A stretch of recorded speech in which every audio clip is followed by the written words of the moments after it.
Le débat sur la flambée des prix de l'énergie prolonge le sommet européen. On retrouve Paul Germain à Bruxelles. Bonsoir Paul. Est-ce qu'on sait pourquoi ça traîne, pourquoi ça prend autant de temps ?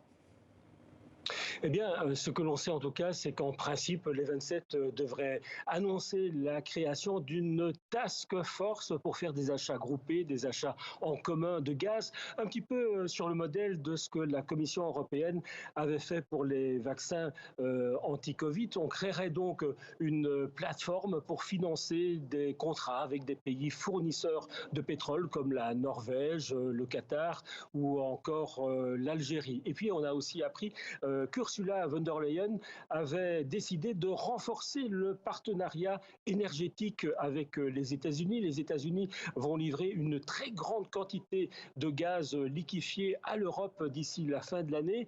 Et on sait aussi que la Commission européenne et la Maison-Blanche vont créer immédiatement un groupe de travail sur la sécurité énergétique en Europe. On le voit bien, les 27 essayent de devenir beaucoup plus indépendants à l'égard de Moscou. L'Allemagne a d'ailleurs annoncé qu'elle pourrait se passer du charbon et du pétrole russe d'ici la fin de l'année.